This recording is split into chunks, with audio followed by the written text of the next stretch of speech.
Hello everyone. आज हम लोग इकोनॉमिक्स में बहुत ही छोटा टॉपिक बट बहुत ही वैल्यूएबल टॉपिक जो कि आपके एग्ज़ाम पॉइंट ऑफ व्यू से इम्पॉर्टेंट है, क्योंकि डायरेक्टली कभी कभी नेशनल इनकम के जो कॉन्सेप्ट्स होते हैं उनके डायरेक्टली रिलेशंस जो होते हैं वो कभी कभी एसएससी पूछ लेती है। सो इस वीडियो में हम लोग उसी बारे में डिस्कस करेंगे। तो चलते हैं हम लोग अपने क्वेश्चन की तरफ। ठीक है। इस फिगर को सबसे पहले ये जो फ्लो चार्ट बना है इसको ध्यान से देखिए। सबसे बड़ी बात तो ये जो दो टर्म्स मैंने यूज़ कराए हैं, देखो जीडीपी, एनडीपी, एनएनपी, जीएनपी, सबको पता है इसका फुल फॉर्म क्या होता है। लेकिन ये डीईपी और नीफा, एनआईएफए, जो हमने ये तो दो टर्म लिखे हैं, इसका मतलब समझ लेते हैं। एनआईएफए बोल सकते हैं इसको, या फिर आप एनएफआईए कुछ भी बोल सकते हैं इसको। डीईपी हमारा होता है डेप्रीसिएशन और एनआईएफए नीफा होता है हमारा net income from abroad. Future में आने वाली वीडियोस में जब हम इकोनॉमिक्स का पूरा पूरा क्रैश कोर्स करवाएंगे तो उसमें भी एक्सप्लेन करेंगे। ये बस शॉर्टली आपको याद करने के लिए है कि डायरेक्टली आप कैसे फॉर्मूलेस को याद कर सकते हो। ठीक है।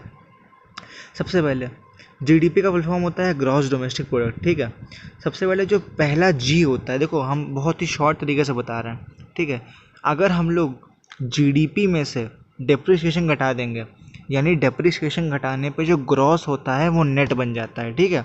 जीडीपी से अगर आप ध्यान से देखो तो जीडीपी से ये बन गया एनडीपी, यानी ग्रॉस से डेप्रिसिएशन घटाने में वो बन जाता है नेट, और नेट में डेप्रिसिएशन ऐड करने में वो बन जाता है ग्रॉस। ठीक है। ग्रॉस से डेप्रिसिएशन घटा दिया तो हो गया नेट, और नेट में हमने डेप्रिसिएशन ऐड कर दिया तो हो गया ग्रॉस। तो कभी भी एग्जाम में अगर आपको ग्रॉस से नेट होता हुआ दिखे तो आपको याद करना है कि डेप्रिसिएशन का खेल हो रहा है। ठीक है। ये तो हो गई पहली बात। अब दूसरी बात, अब जीडीपी से जीएनपी। ठीक है। देखो अब इस क्वेश्चन में अगर हम ध्यान से, मतलब इस उसमें ध्यान से देखें अगर हम, तो जी और जी कॉमन है। अब डी और एन का चेंज हो रहा है, तो ध्यान रखना अगर डोमेस्टिक से नेशनल हो रहा है, देखो जो सेकंड होता है वो होता है डोमेस्टिक, डी और एन का मतलब होता है नेशनल। अगर एन पहले लिखा है तो वो होगा नेट, और अगर एन दूसरे पे लिखा है तो वो होगा नेशनल। ठीक है। अगर जीडीपी डोमेस्टिक से नेशनल हो रहा है तो नीफा ऐड होता है, यानी net income from abroad add होता है। और अगर नेशनल से डोमेस्टिक वापस हो रहा है तो हमारा नीफा जो है वो सब्ट्रैक्ट होता है। ठीक है। समझ में आया आपको मैं क्या बोल रहा हूँ? ग्रॉस से नेट जाने में डेप्रिसिएशन घटेगा, और डोमेस्टिक से नेशनल आने में नेट इनकम फ्रॉम अब्रॉड यानी नीफा ऐड होगा। ठीक है। तो ये हमारे हो गए पहले दो। अब इसमें देखते हैं, इसमें एनडीपी से एनएनपी हो रहा है। पहला एन यानी नेट तो कॉमन है, यानी डोमेस्टिक से नेशनल हो रहा है, डी से एन हो रहा है। डोमेस्टिक से नेशनल में भी हमने बताया क्या होता है, नीफा ऐड होता है।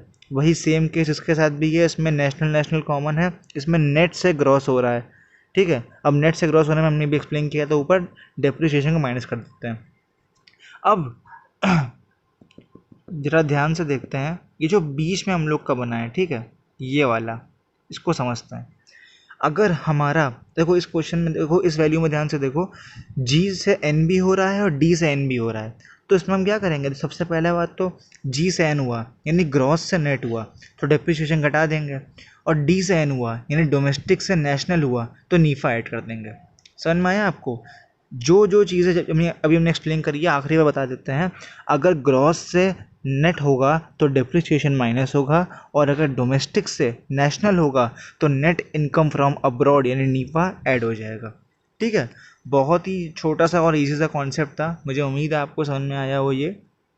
अगर आपको हमारी वीडियो पसंद आई हो तो इस वीडियो को लाइक करें, चैनल को सब्सक्राइब करें, और कमेंट पर बताएं आपको और कौन सी वीडियो देखनी है। Thank you everyone.